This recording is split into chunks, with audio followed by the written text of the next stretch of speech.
नमस्कार बालमित्र मैत्रिणींनो, मी मंगला वलगावकर. माझं मंगला आजीच्या धमाल गोष्टी नावाचं यूट्यूब चॅनल आहे. त्यावर मी तुम्हाला लहान लहान मुलांना गोष्टी सांगते, काही अनुभव सांगते, प्रसंग सांगते, सुभाषित, श्लोक सांगते, स्तोत्र सांगते आणि मोठ्या माणसांसुद्धा त्यांच्याकरता पण काही गोष्टी वगैरे सांगते. आणि मला माहिती आहे तुम्हाला आवडतं, तुम्ही गोष्टीची वाट बघता, गोष्ट ऐकता आणि त्यामुळं मला पण सांगायचा उत्साह येतो खूप. आज जी गोष्ट मी सांगणार आहे ना, तर त्या गोष्टीचं नाव आहे वृद्धाश्रम. काय नाव आहे? वृद्धाश्रम. आता तुम्हाला सगळ्यांना माहितीच आहे की आजकाल खूप वृद्धाश्रम निघालेत आणि म्हातारे आई वडील झाले की त्यांना मुलं वृद्धाश्रमामध्ये ठेवतात. अशी सगळीकडेच पद्धत सुरू झाली. तर एक मुलगा होता बरं का, त्याचं नाव होतं नीरज. छोटा होता, लहान असताना 5 वर्षाचा असतानाच त्याचे वडील वारले आणि मग आई आणि तो मुलगा, गरिबी होती, आईला काही नोकरी नव्हती. आई आपलं लोकांचं शिवण पाणी करून कसं तरी त्याचं आणि आपलं पोट भरत होती आणि त्याला शिकवत होती. मुलगा हुशार होता, तो शिकला, इंजिनियर झाला, मोठ्या पदाची नोकरी लागली त्याला आणि छान दिवस पालटले आणि दोघंजण आई आणि मुलगा आनंदात राहायला लागले. त्याची आई त्याचा जीव की प्राण होती आणि आईचा पण तो खूप अगदी एकुलता एक मुलगा, तो पण जीव की प्राण होता आईचा. आनंदात दिवस चालले होते बरं का. पण एके दिवशी काय झालं, अचानक नीरज आईला म्हणाला, आई मला की नाही 3-4 महिन्याकरता अमेरिकेला जायचं आहे, तर तुला वृद्धाश्रमात ठेवू का थोडे दिवस, राहशील का तू? तर आई त्याची एकदम सिरियस झाली थोडी. तिला आश्चर्यच वाटलं. मग ती म्हणाली, अरे नाही गेलं तर नाही चालणार का? तर तो म्हणाला, नाही आई, मला चांगली संधी चालू झाली आहे आणि गेलं पाहिजे. 3-4 महिन्याचाच तर प्रश्न आहे, मी आलो की तुला घेऊन जातो. आता आई काय करणार बिचारी. ती म्हणाली, तुला जसं वाटेल तसं कर म्हणे.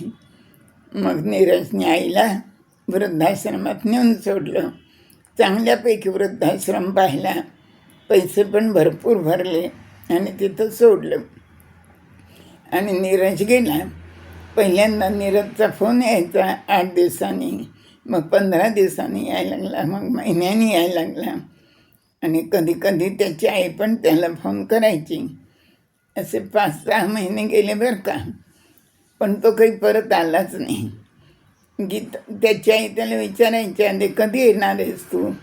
मग तो म्हणायचा, आई अजून प्रोजेक्ट संपलंच नाही आहे गं, प्रोजेक्ट संपल्याशिवाय काही मला येता येत नाही.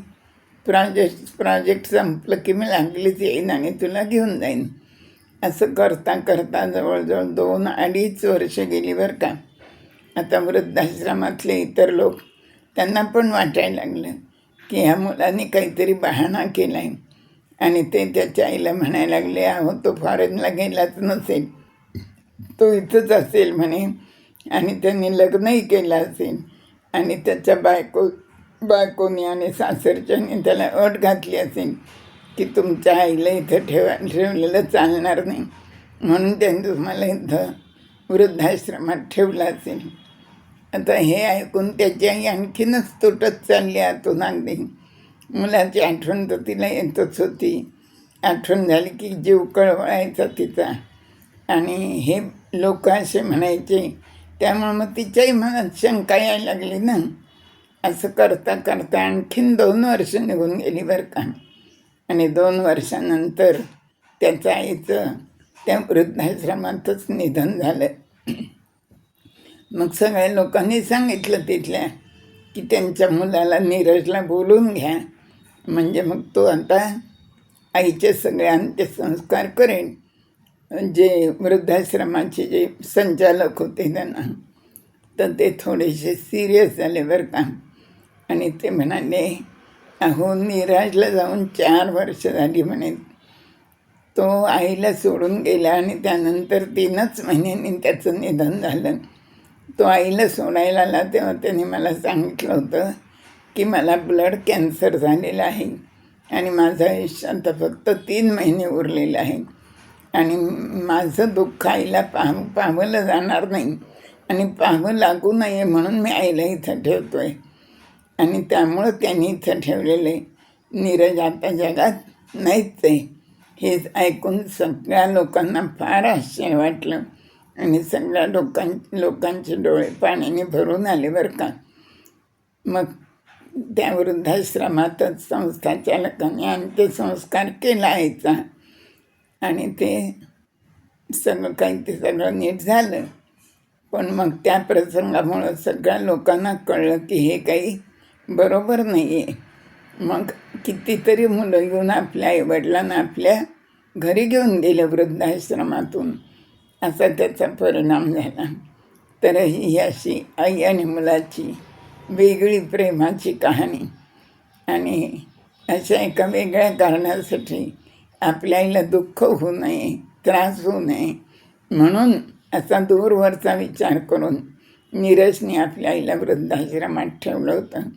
आणि त्यांनी त्या संस्थापकांना सांगून टाकलं होतं की आई गेल्यानंतर आणि मी गेल्यानंतर माझी सगळी जी इस्टेट आहे ती ह्या संस्थेला मी दान करून टाकतो.